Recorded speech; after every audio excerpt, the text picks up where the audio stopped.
മുന്നണി സ്ഥാനാർത്ഥികളുടെ ആദ്യഘട്ട പട്ടിക പ്രഖ്യാപിച്ചു. ആദ്യഘട്ടത്തിൽ 124 സ്ഥാനാർത്ഥികൾ. പിണറായി വിജയൻ ധർമ്മടത്തും വി.എസ്. അച്യുതാനന്ദൻ മലമ്പുഴയിലും മത്സരിക്കും. ചലച്ചിത്ര നടൻ മുകേഷ് കൊല്ലത്തും മാധ്യമപ്രവർത്തകരായ നികേഷ് കുമാർ അഴീക്കോടും വീണ ജോർജ് ആറന്മുളയിലും സ്ഥാനാർത്ഥികളാകും. 16 പേരുടെ പട്ടിക പിന്നീടാണ് പ്രഖ്യാപിക്കുന്നത്. വിവരങ്ങളുമായി ജീവൻ കുമാർ ചേരുന്നു. ജീവൻ, വാർത്തയുടെ കൂടുതൽ വിശദാംശങ്ങൾ. ധന്യ, 124 മണ്ഡലങ്ങളിലേക്കുള്ള പട്ടികയാണ് ഇപ്പോൾ പ്രഖ്യാപിച്ചിരിക്കുന്നത്. ഇതിൽ 12ഓളം വനിതാ സ്ഥാനാർത്ഥികൾ ഇപ്പോൾ തന്നെ ഈ പട്ടികയിൽ ഇടം പിടിച്ചിരിക്കുന്നു. ജനപ്രിയതയുള്ള രാഷ്ട്രീയ രംഗത്ത് പ്രവർത്തിക്കുന്ന ദീർഘനാളത്തെ പ്രവർത്തന പാരമ്പര്യമുള്ള നേതാക്കന്മാർ മുതൽ സാമൂഹ്യ സാംസ്കാരിക മേഖലകളിൽ പ്രവർത്തിക്കുന്ന വ്യക്തികൾ വരെ അടങ്ങുന്നതാണ് ഇപ്പോൾ പുറത്തുവിട്ടിരിക്കുന്ന ഈ പാനൽ. 18 വർഷത്തെ ഇടവേളയ്ക്ക് ശേഷം CPIM-ന്റെ മുതിർന്ന നേതാവും പൊളിറ്റ് ബ്യൂറോ അംഗവുമായ പിണറായി വിജയൻ ധർമ്മടം മണ്ഡലത്തിൽ നിന്നും ജനവിധി തേടുന്നു. നിലവിലത്തെ പ്രതിപക്ഷ നേതാവ് വി.എസ്. അച്യുതാനന്ദൻ മലമ്പുഴയിൽ നിന്നും ജനവിധി തേടുന്നു. അദ്ദേഹമാണ് ഈ പട്ടികയിലുള്ള ഏറ്റവും പ്രായം ചെന്ന വ്യക്തി കൂടി. ഒപ്പം ജെയ്സി തോമസ്, 26 വയസ്സുള്ള SFIയുടെ സംസ്ഥാന പ്രസിഡന്റ് കൂടിയായ ജെയ്സി തോമസ് ആണ് ഈ പട്ടികയിലെ ഏറ്റവും പ്രായം കുറഞ്ഞ വ്യക്തി. കേന്ദ്ര കമ്മിറ്റി അംഗങ്ങളായ AK ബാലൻ, TM Thomas Isaac, EP Jayarajan, KK Shailaja എന്നിവർ വിവിധ മണ്ഡലങ്ങളിൽ ജനവിധി തേടുന്നു. സെക്രട്ടേറിയറ്റ് അംഗങ്ങളായ TP രാമകൃഷ്ണൻ പേരാമ്പ്രയിലും MM മണി ഉടുമ്പൻചോലയിലും ജനവിധി തേടുന്നു. നിലവിലത്തെ ജില്ലാ സെക്രട്ടറിമാരായിരുന്ന കടകംപള്ളി സുരേന്ദ്രൻ, CK ശശീന്ദ്രൻ, MC മൊയ്തീൻ എന്നിവർ യഥാക്രമം കഴക്കൂട്ടം, സുൽത്താൻ ബത്തേരി, കുന്നംകുളം മണ്ഡലങ്ങളിൽ ജനവിധി തേടുന്നു. 23 സംസ്ഥാന കമ്മിറ്റി അംഗങ്ങളും ഈ തെരഞ്ഞെടുപ്പിൽ മത്സരിക്കുന്നു. ഞാൻ നേരത്തെ സൂചിപ്പിച്ചതുപോലെ 12 വനിതകളടക്കമുള്ളവർ ഈ തെരഞ്ഞെടുപ്പിൽ ജനവിധി തേടുന്നു എന്നതാണ് LDF സ്ഥാനാർത്ഥി നിർണയത്തിൻ്റെ ഏറ്റവും വലിയ പ്രത്യേകത. 92 സീറ്റുകളിൽ മത്സരിക്കുന്ന CPIM 90 സീറ്റുകളുടെ സ്ഥാനാർത്ഥി പട്ടികയാണ് ഇപ്പോൾ പ്രഖ്യാപിച്ചിരിക്കുന്നത്. തൊടുപുഴയും കോതമംഗലവും സ്ഥാനാർത്ഥി പട്ടിക പ്രഖ്യാപിച്ചിട്ടില്ല. 27 സീറ്റുകളിൽ മത്സരിക്കുന്ന CPI 25 സീറ്റുകളിലേക്കുള്ള പട്ടിക ആണ് ഇപ്പോൾ പ്രസിദ്ധീകരിച്ചിരിക്കുന്നത്. ഒപ്പം 13 സ്വതന്ത്രരും അടങ്ങുന്നതാണ് CPIM-ന്റെ LDF ഇടതുപക്ഷ ജനാധിപത്യ മുന്നണിയുടെ പട്ടിക എന്ന് പറയേണ്ടതായി വരും. ധന്യ, LDF ആദ്യഘട്ട സ്ഥാനാർത്ഥി പട്ടിക പ്രഖ്യാപിച്ചു. വിശദാംശങ്ങളാണ് ജീവൻ കുമാർ നൽകിയത്. KPCC പ്രസിഡന്റ് തന്നെ അഴിമതി മന്ത്രിമാർക്ക് നേരെ വിരൽ ചൂണ്ടുന്ന അത്യപൂർവ സാഹചര്യമാണ് കേരളത്തിലുള്ളതെന്ന് LDF കൺവീനർ വൈക്കം വിശ്വൻ.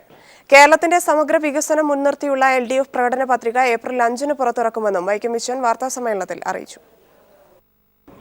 മതനിരപേക്ഷ വികസിത കേരളം കെട്ടിപ്പടുക്കുന്നതിന് ഉതകുന്ന കാഴ്ചപ്പാടോടുകൂടിയാണ് ഈ തെരഞ്ഞെടുപ്പിനെ ഞങ്ങൾ നേരിടുന്നത്. ഈ തെരഞ്ഞെടുപ്പിൽ അതിനനുസരിച്ച് തന്നെ കേരളത്തിൻ്റെ തനതായ പ്രശ്നങ്ങൾ ഉയർത്തി വ്യത്യസ്ത മേഖലകളെ ബന്ധപ്പെടുത്തിയ പ്രകടന പത്രിക 5-ാം തീയതി നിങ്ങളുടെ മുമ്പാകെ അവതരിപ്പിക്കും. കോൺഗ്രസ് സ്ഥാനാർത്ഥി നിർണയത്തിൽ തർക്കം രൂക്ഷമാകുന്നു. K. ബാബുവിനെയും KC ജോസഫിനെയും മാറ്റിയാൽ താൻ മത്സരിക്കില്ലെന്ന് ഉമ്മൻചാണ്ടി മുകുൾ വാസ്നിക്കിനെ കണ്ടറിയിച്ചു. ആരോപണ വിധേയരായ മന്ത്രിമാരെ മത്സരിപ്പിക്കരുതെന്ന് രാഹുൽ ഗാന്ധിയെ കണ്ട് സുധീരനും ആവശ്യപ്പെട്ടു. ഉമ്മൻചാണ്ടിയും VM സുധീരനും തമ്മിലുള്ള തർക്കം പരിഹരിക്കാൻ രമേശ് ചെന്നിത്തലയുടെ മധ്യസ്ഥ ശ്രമവും ആരംഭിച്ചു. സ്ക്രീനിംഗ് കമ്മിറ്റി യോഗം മറ്റന്നാളത്തേക്ക് മാറ്റിവെച്ചു. ായിട്ടുള്ളൊരു സ്ഥിതിവിശേഷം ഒരിക്കലും ഉണ്ട് എന്ന് ആർക്കും പറയാനാവില്ല. അതുകൊണ്ട് ഒരു തരത്തിലും ഒരു പ്രശ്നങ്ങൾക്ക് വഴിവെക്കാത്ത എല്ലാം വളരെ ഭംഗിയായി നിലപാടിൽ മാറ്റം വരുത്തേണ്ട കാര്യവും ഏതെങ്കിലും തരത്തിൽ അങ്ങനെ ഒരു സാഹചര്യം നിലനിൽക്കുന്നില്ലല്ലോ. സ്ഥാനാർത്ഥി നിർണയവുമായുള്ള എല്ലാ തർക്കങ്ങളും ചർച്ച ചെയ്ത് പരിഹരിക്കുമെന്ന് മുഖ്യമന്ത്രി ഉമ്മൻചാണ്ടി. ചർച്ചകൾ ദില്ലിയിൽ പുരോഗമിക്കുകയാണെന്നും അദ്ദേഹം അറിയിച്ചു.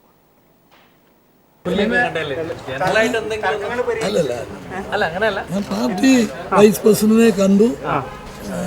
പിന്നെ ഇന്നത്തെ കാര്യങ്ങളെ കുറിച്ചൊക്കെ ഞങ്ങൾ വിശദമായിട്ട് സംസാരിച്ചു. ഒന്നിന് തന്നെ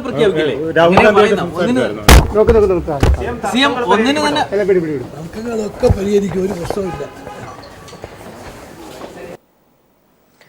വാർത്തയുടെ വിശദാംശങ്ങളുമായി സന്തോഷ് ചേരുന്നു. സന്തോഷ്, കോൺഗ്രസ് സ്ഥാനാർത്ഥി നിർണയ ചർച്ചകൾ ദില്ലിയിൽ എങ്ങനെ പുരോഗമിക്കുന്നു? മറ്റു വിശദാംശങ്ങൾ എന്തൊക്കെയാണ്? ധന്യ, തുറന്ന പോരിലേക്കാണ് കോൺഗ്രസ് സ്ഥാനാർത്ഥി നിർണയം കടന്നിരിക്കുന്നത്. പ്രശ്ന പരിഹാരത്തിനായി രാഹുൽ ഗാന്ധി ഇടപെട്ടു. പക്ഷേ ഒരു പരിഹാരം ഇതുവരെ കണ്ടെത്താൻ കഴിഞ്ഞിട്ടില്ല. പ്രത്യേകിച്ച് VM സുധീരനോടും ഉമ്മൻചാണ്ടിയുമായി രാഹുൽ ഗാന്ധി പ്രത്യേകം കൂടിക്കാഴ്ച നടത്തി. VM സുധീരനെ തന്നെ രാഹുൽ ഗാന്ധി 2 തവണ വിളിച്ചു വരുത്തി വിഷയം ചർച്ച ചെയ്തു. ഇതോടൊപ്പം തന്നെ സ്ക്രീനിംഗ് കമ്മിറ്റി അധ്യക്ഷൻ മല്ലികാർജ്ജുന ഖാർഗെ, കേരളത്തിന്റെ ചുമതല മുകുൾ വാസ്നിക് തുടങ്ങിയവരുമായി രാഹുൽ ഗാന്ധി വിശദാംശങ്ങൾ ചോദിച്ചറിഞ്ഞു. എന്നിട്ടാണ് നേതാക്കളുമായി ചർച്ച നടത്തിയത്. ഇപ്പോൾ രമേശ് ചെന്നിത്തല രാഹുൽ ഗാന്ധിയെ കാണുകയാണ്. പക്ഷെ ഇതുവരെ പ്രശ്ന പരിഹാരം ആയിട്ടില്ല. കാരണം ഉമ്മൻചാണ്ടിയും VM സുധീരനും തങ്ങളുടെ നിലപാടുകൾ രാഹുൽ ഗാന്ധിയെ അറിയിച്ചു. പക്ഷെ നിലപാടിൽ മാറ്റം വരുത്തില്ല എന്ന് വ്യക്തമാക്കുകയും ചെയ്തു. K Babu, Adoor Prakash, KC Joseph, Benny Behanan തുടങ്ങിയവരെ വീണ്ടും മത്സരിപ്പിക്കുന്നത് പാർട്ടിയുടെ പ്രതിച്ഛായ മോശമാക്കും. കൂടാതെ ആരോപണ വിധേയരാണ് ഇവരെ ഒരു തരത്തിലും സീറ്റ് നൽകാൻ കഴിയില്ല എന്ന നിലപാടിൽ തന്നെയാണ് VM സുധീരൻ. പക്ഷെ ഇവർക്ക് സീറ്റ് നൽകുകയാണെങ്കിൽ താൻ സീറ്റ് നൽകിയില്ലെങ്കിൽ താൻ മാറും എന്നാണ് ഉമ്മൻചാണ്ടിയുടെ ഭീഷണി. ഇതിനിടയിൽ രമേശ് ചെന്നിത്തല ഇരുവർക്കുമിടയിൽ ചില സമവായ ശ്രമങ്ങളും മധ്യസ്ഥ ശ്രമങ്ങളും ഒക്കെ നടത്തുന്നുണ്ട്. AK ആന്റണി ഈ പ്രശ്നത്തിൽ ഇടപെട്ടു. പക്ഷേ AI ഗ്രൂപ്പുകൾ പലതരം യോഗങ്ങൾ ചേർന്നെങ്കിൽ പോലും പ്രശ്ന പരിഹാരത്തിന് തയ്യാറായിട്ടില്ല. ഇനി നാളെ കൂടി നേതാക്കളെല്ലാം ഡൽഹിയിലുണ്ട്. മറ്റന്നാളാണ് സ്ക്രീനിംഗ് കമ്മിറ്റി യോഗം. അതുകൊണ്ട് തന്നെ സ്ക്രീനിംഗ് കമ്മിറ്റി യോഗത്തിന് മുമ്പ്, അതായത് നാളെയോട് കൂടിയെങ്കിലും ഒരു ധാരണയിൽ എത്താനുള്ള ഒരു ശ്രമം ഇപ്പോൾ നടക്കുന്നു. പക്ഷേ രാഹുൽ ഗാന്ധി ഇടപെട്ടിട്ട് പോലും കേരളത്തിലെ തർക്ക പ്രശ്നങ്ങൾ പരിഹരിക്കാൻ സാധിച്ചില്ല. ധന്യ. സന്തോഷ് സെർലിംഗ് ആണ് വിശദാംശങ്ങൾ നൽകിയത്. കോൺഗ്രസിനെതിരെ പരോക്ഷ വിമർശനവുമായി തൃശൂർ അതിരൂപത.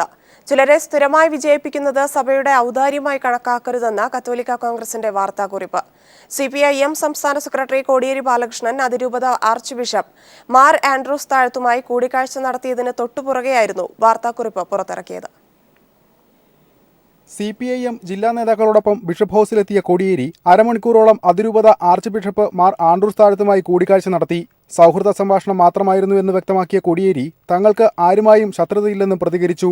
ആൻഡ്രൂസ് താഴത്ത് പിതാവിനെ കാണാൻ അവസരം കിട്ടി. അദ്ദേഹവുമായിട്ട് സംസാരിച്ചു. കാര്യങ്ങൾ പരസ്പരം മനസ്സിലാക്കാൻ സഹായകമായ വിധത്തിലുള്ള ഒരു സൗഹൃദ സംഭാഷണം മാത്രമാണ് നടന്നത്. എന്നാൽ കൂടിക്കാഴ്ചയ്ക്ക് തൊട്ടുപിന്നാലെ എഴുതി തയ്യാറാക്കിയ വാർത്താക്കുറിപ്പുമായി കത്തോലിക്ക കോൺഗ്രസ് രംഗത്തെത്തി. ചിലരെ സ്ഥിരമായി വിജയിപ്പിക്കുന്നത് കത്തോലിക്ക സഭയുടെ ഔദാര്യമായി കാണേണ്ടെന്ന പത്രക്കുറിപ്പിൽ വിമർശനമുണ്ട്. കത്തോലിക്കരെ മുൻനിരയിൽ നിന്ന് തഴയാൻ കോൺഗ്രസ് ശ്രമിക്കുന്നതായി വിമർശനമുണ്ട്. തദ്ദേശ തിരഞ്ഞെടുപ്പിൽ തൃശൂർ കോർപ്പറേഷനിലേക്ക് മത്സരിച്ച ചില കത്തോലിക്കരെ തേറമ്പിൽ രാമകൃഷ്ണനും മന്ത്രി CN ബാലകൃഷ്ണനും ചേർന്ന് പരാജയപ്പെടുത്താൻ ശ്രമിച്ചതായി സഭ നേരത്തെ ആക്ഷേപം ഉന്നയിച്ചിരുന്നു. ഇതിന്റെ തുടർച്ചയായാണ് കോൺഗ്രസിന്റെ സ്ഥാനാർത്ഥി പട്ടിക പുറത്തുവരുന്നതിനു മുമ്പേ സഭയുടെ പ്രതികരണം. തെരഞ്ഞെടുപ്പിന് മുമ്പായി കത്തോലിക്ക സഭ കോൺഗ്രസിനെതിരെ രംഗത്തെത്തിയത് UDFനെ പ്രതിസന്ധിയിലാക്കിയിട്ടുണ്ട്. News bureau, Thrissur.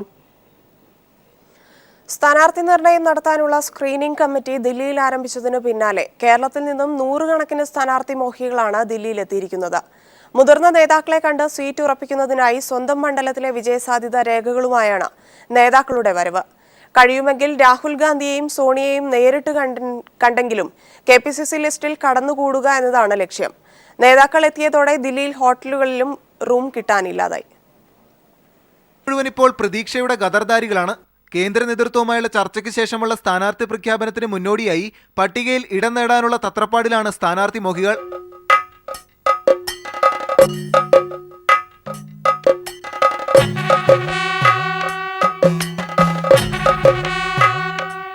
സ്വന്തം കീശയിൽ നിന്ന് കാശുമുടക്കി ഫ്ലൈറ്റിലെത്തി ഉമ്മൻചാണ്ടിയെയും സുധീരനെയും ചെന്നിത്തലയും മാറി മാറി കയറിയിറങ്ങി കാണുകയാണ് നേതാക്കൾ. കളിക്കല്ലേ, നാളത്തെ നിയമസഭാ സാമാജികരാണേ. അതിന് നേതൃത്വത്തിന് നൽകാൻ ഒരു ഉപദേശവും റെഡി. ജനങ്ങൾ ആഗ്രഹിക്കുന്ന വിധത്തിലുള്ള സ്ഥാനാർത്ഥികളെ അവതരിപ്പിക്കാൻ കോൺഗ്രസിന് കഴിഞ്ഞാൽ നിശ്ചയമായും കേരളത്തിൽ ഒരു ഭരണ തുടർച്ച ഉണ്ടാകും. കേരളത്തിലെ കോൺഗ്രസ് അംഗത്തുള്ള യുവാക്കളെല്ലാവരും ആഗ്രഹിക്കുന്നത് അങ്ങനെ ഒരു സ്ഥാനാർത്ഥി നിർണയമാണ്. കൂട്ടത്തിൽ കേരള ഹൗസിലെ VM സുധീരന്റെ മുറിക്ക് മുന്നിലാണ് ഏറ്റവും വലിയ ക്യൂ. അധ്യക്ഷന്റെ വാക്കിൽ പ്രതീക്ഷ കൂട്ടി മറ്റു നേതാക്കളുടെ അടുത്തേക്ക്. അല്ല നേതാവേ, പ്രസിഡന്റ് എന്തു പറഞ്ഞു? സ്ഥാനാർത്ഥി ലിസ്റ്റ് പൂർണ്ണമായിട്ടും തയ്യാറായി കഴിഞ്ഞിട്ടില്ല. അതിൽ പല സ്ഥാനാർത്ഥികളുണ്ട്. അവർ കമ്മിറ്റി ഇരുന്ന ശേഷം ഇത് പരിശോധിച്ച് ഏറ്റവും വിജയസാധ്യതയുള്ള ആളുകൾക്ക് സീറ്റ് നൽകുമെന്നാണ് അറിയാൻ കഴിയുന്നത്. ഓരോ മണ്ഡലങ്ങളിലും സ്വന്തം വിജയസാധ്യത നിർണ്ണയിക്കുന്ന രേഖകളുമായാണ് കൂടിക്കാഴ്ച. കഴിയുമെങ്കിൽ രാഹുൽ ഗാന്ധിയെയും സോണിയയും ഒന്ന് നേരിട്ട് കണ്ടാൽ കൊള്ളാമെന്നുണ്ട്. 140 മണ്ഡലങ്ങളിലെ 82 സീറ്റിലേക്കായി 200-ൽ പരം നേതാക്കളാണ് ഒരേ സ്വപ്നവുമായി പരക്കം പായുന്നത്. ചർച്ച ചെയ്താലും കുളമാകും, ചർച്ച ചെയ്തില്ലെങ്കിൽ അതിനേക്കാൾ പ്രശ്നമെന്ന അവസ്ഥ. Manushankar, news bureau, Delhi. Polit bureau അംഗം പിണറായി വിജയൻ ധർമ്മടത്ത് തെരഞ്ഞെടുപ്പ് പ്രചാരണം ആരംഭിച്ചു. കമ്മ്യൂണിസ്റ്റ് പാർട്ടി രൂപീകരണ യോഗം നടന്ന പിണറായി പാറപ്പുറത്ത് വെച്ചാണ് പ്രചാരണ പ്രവർത്തനങ്ങൾ തുടങ്ങിയത്. മണ്ഡലത്തിലെ കുടുംബയോഗങ്ങളിലും പ്രാദേശിക പൊതുയോഗങ്ങളിലും പിണറായി സംബന്ധിച്ചു. CPIM പോളിറ്റ് ബ്യൂറോ അംഗം പിണറായി വിജയൻ ജന്മനാടായ ധർമ്മടം മണ്ഡലത്തിൽ പര്യടനം ആരംഭിച്ചു. രാവിലെ 10 മണിയോടെ പാറപ്പുറം കമ്മ്യൂണിസ്റ്റ് പാർട്ടി രൂപീകരണ സമ്മേളന സ്മാരകത്തിൽ പുഷ്പാർച്ചന നടത്തിയാണ് LDF ബൂത്ത് കുടുംബ സംഗമങ്ങളിൽ പര്യടനം നടത്തിയത്. അഴിമതി നടത്തി പണം സമ്പാദിക്കുക എന്ന ഏകലക്ഷ്യം മാത്രമാണ് UDF സർക്കാരിനുള്ളതെന്നും ഭൂമിയും വെള്ളവും അതിസമ്പന്നർക്കായി വിറ്റുതുലയ്ക്കുകയാണ് സ്ഥാനം ഒഴിയുന്നതിനു മുൻപ് അവർ ലക്ഷ്യമിടുന്നതെന്നും പിണറായി വിജയൻ പറഞ്ഞു. നമ്മുടെ സംസ്ഥാനത്തെ ജനങ്ങളാകെ വല്ലാത്ത മനപ്രയാസത്തിൽ കഴിയുകയാണ്. കാരണം നാടിൻ്റെ എല്ലാ വസ്തുവകകളും അതിസമ്പന്നന്മാർക്ക് കൈവശപ്പെടുത്താൻ കഴിയുന്നു. അതിസമ്പന്നരുടെ കയ്യിലുള്ള പണം മറിയുന്നതനുസരിച്ച് തീരുമാനങ്ങൾ അവർക്ക് അനുകൂലമായിട്ട് പോവുകയാണ്. ഇതിൻ്റെ ഭാഗമായി ഭൂമിയും വെള്ളവും നാടിന് അവകാശപ്പെട്ട മറ്റു പലതും കൈമാറ്റം ചെയ്യപ്പെടുകയാണ്. ഇതെന്തും കൊടുക്കാൻ തയ്യാറാകുന്നൊരു ഗവൺമെൻറ്റായിട്ടാണ് അതിസമ്പന്നർക്കാണ്, പാവപ്പെട്ടവർക്കല്ല, നമ്മുടെ സംസ്ഥാനത്തിലെ ഗവൺമെൻറ് നീങ്ങിക്കൊണ്ടിരിക്കുന്നത്. 17 കുടുംബ സംഗമങ്ങളിൽ പിണറായി ഇന്ന് പങ്കെടുക്കും. തങ്ങളുടെ പ്രിയ നേതാവിനെ കാണാനും കുശലാന്വേഷണങ്ങൾ നടത്താനും കുടുംബയോഗങ്ങളിൽ 100 കണക്കിന് ആളുകളാണ് എത്തിച്ചേരുന്നത്. ധർമ്മട മണ്ഡലത്തിൽ പിണറായി വിജയന്റെ ആദ്യ തെരഞ്ഞെടുപ്പ് പ്രചരണം ആരംഭിച്ചു കഴിഞ്ഞു. ധർമ്മട മണ്ഡലത്തിൽ നിന്നും ക്യാമറാമാൻ ജയൻ കല്യാശ്ശേരിക്കൊപ്പം PV ജോഷില. റവന്യൂ മന്ത്രി അടൂർ പ്രകാശിനെതിരെ ത്വരിത അന്വേഷണത്തിന് വിജിലൻസ് കോടതി ഉത്തരവ്. വിവാദസ്വാമി സന്തോഷ് മാധവൻ ഇടനിലക്കാരനായ കമ്പനിക്ക് ഭൂമി അനുവദിച്ചു നൽകിയതുമായി ബന്ധപ്പെട്ട കേസിലാണ് കോടതി നടപടി. റവന്യൂ പ്രിൻസിപ്പൽ സെക്രട്ടറി ഉൾപ്പെടെ 5 പേർക്കെതിരെയാണ് അന്വേഷണം. ഭൂമി അനുവദിച്ചിലെ നടപടികളിൽ മുഖ്യമന്ത്രിയും റവന്യൂ മന്ത്രിയും ഉൾപ്പെടെയുള്ളവർ ഇടപെട്ടിട്ടുണ്ടെന്ന് ചൂണ്ടിക്കാട്ടി കളമശ്ശേരി സ്വദേശി ഗിരീഷ് ബാബു സമർപ്പിച്ച ഹർജിയിലാണ് മൂവാറ്റുപുഴ വിജിലൻസ് കോടതിയുടെ ഉത്തരവ്. മുഖ്യമന്ത്രിയെ അന്വേഷണ പരിധിയിൽ ഉൾപ്പെടുത്തണമെന്ന ആവശ്യം കോടതി തള്ളി. റവന്യൂ മന്ത്രി Adoor Prakash, principal secretary doctor Biswas Mehta, Santhosh Madhavan, RMZ company MD VM Jayashankar തുടങ്ങിയവർക്കെതിരെയാണ് അന്വേഷണം. 15 ദിവസത്തിനുള്ളിൽ അന്വേഷണം പൂർത്തിയാക്കി റിപ്പോർട്ട് സമർപ്പിക്കണമെന്നും SP റാങ്കിലുള്ള ഉദ്യോഗസ്ഥൻ അന്വേഷണം നടത്തണമെന്നും കോടതി ഉത്തരവിൽ പറയുന്നു. കൊച്ചിയിലെ പുത്തൻവേലിക്കര, മാളയിലെ മടത്തുംപടി എന്നിവിടങ്ങളിലായി 118 ഏക്കർ ഭൂമിയാണ് IT വ്യവസായം തുടങ്ങാൻ RMZ ഇക്കോ വേൾഡ് ഇൻഫ്രാസ്ട്രക്ചർ എന്ന കമ്പനിക്ക് നൽകിയത്.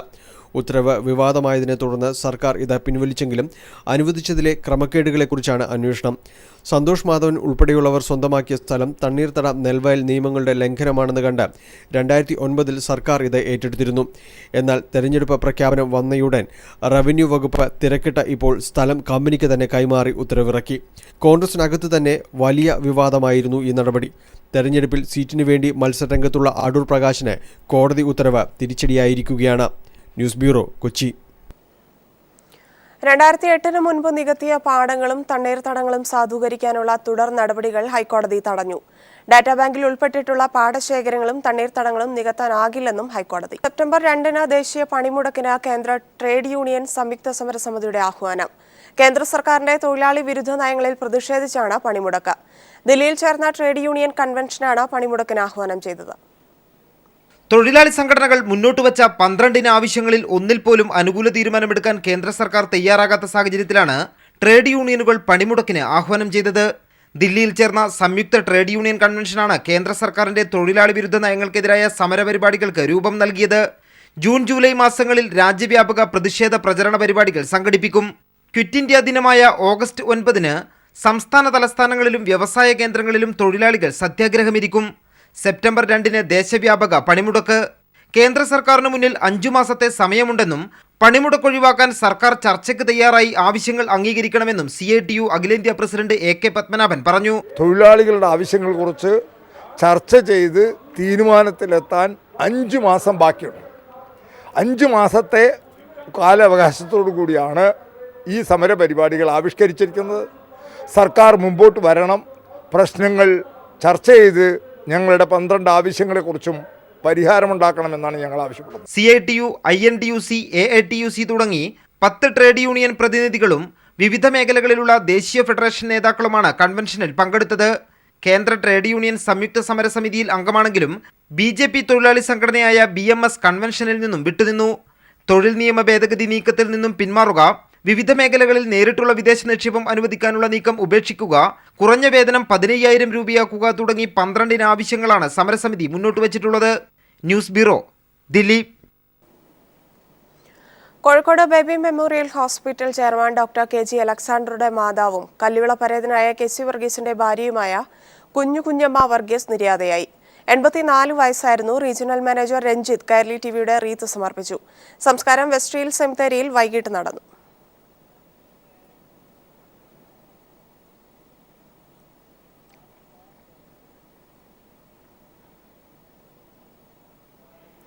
യമനിൽ നിന്നും IS ഭീകരർ തട്ടിക്കൊണ്ടുപോയ ഫാദർ ടോം ഉഴുന്നാലിനെ മോചിപ്പിക്കാൻ വൻ തുക മോചനദ്രവ്യം ആവശ്യപ്പെട്ടതായി സൂചന. മോചനദ്രവ്യം ആവശ്യപ്പെടുന്ന വീഡിയോ കേന്ദ്ര സർക്കാരിന് ലഭിച്ചു. എന്നാൽ കേന്ദ്ര സർക്കാർ ഈ കാര്യം ഇതുവരെ സ്ഥിരീകരിച്ചിട്ടില്ല. കേന്ദ്ര സർക്കാരിന് ലഭിച്ച വീഡിയോ സന്ദേശത്തിൽ ഫാദർ ടോം ഉഴുന്നാൽ തന്നെ രക്ഷിക്കണമെന്ന് അഭ്യർത്ഥിക്കുന്ന ദൃശ്യങ്ങളാണുള്ളത് എന്നാണ് റിപ്പോർട്ടുകൾ. മോചനദ്രവ്യമായി വൻതുക തീവ്രവാദികൾ ആവശ്യപ്പെട്ടതായും സൂചനയുണ്ട്. എന്നാൽ ഇക്കാര്യം കേന്ദ്ര സർക്കാർ ഇതുവരെ സ്ഥിരീകരിച്ചിട്ടില്ല. ഫാദർ ടോം ഉഴുന്നാലിനെ IS തീവ്രവാദികൾ തട്ടിക്കൊണ്ടുപോയി എന്ന കാര്യം മാത്രമാണ് ഇതുവരെ കേന്ദ്ര സർക്കാർ സ്ഥിരീകരിച്ചത്. ദുഃഖവെള്ളി ദിവസം അദ്ദേഹത്തെ തീവ്രവാദികൾ കുരിശിലേറ്റി കൊലപ്പെടുത്തിയെന്ന അഭ്യൂഹങ്ങൾ പ്രചരിച്ചിരുന്നെങ്കിലും വിദേശകാര്യ മന്ത്രാലയം ഇത് നിഷേധിച്ചിരുന്നു. ഈ മാസം 4-ാം തീയതിയാണ് തെക്കൻ യമനിലെ ഏദനിൽ നിന്നും മലയാളി വൈദികൻ ഫാദർ ടോം ഉഴുന്നാലിനെ IS തീവ്രവാദികൾ തട്ടിക്കൊണ്ടുപോയത്. മിഷണറീസ് ഓഫ് ചാരിറ്റീസ് സന്യാസിനി സമൂഹം നടത്തുന്ന വൃദ്ധസദനം ആക്രമിച്ച തീവ്രവാദികൾ 15 പേരെ കൊലപ്പെടുത്തിയിരുന്നു. ആക്രമണത്തിനിടെയാണ് വൈദികനെ തീവ്രവാദികൾ തട്ടിക്കൊണ്ടുപോയത്. News bureau, Delhi.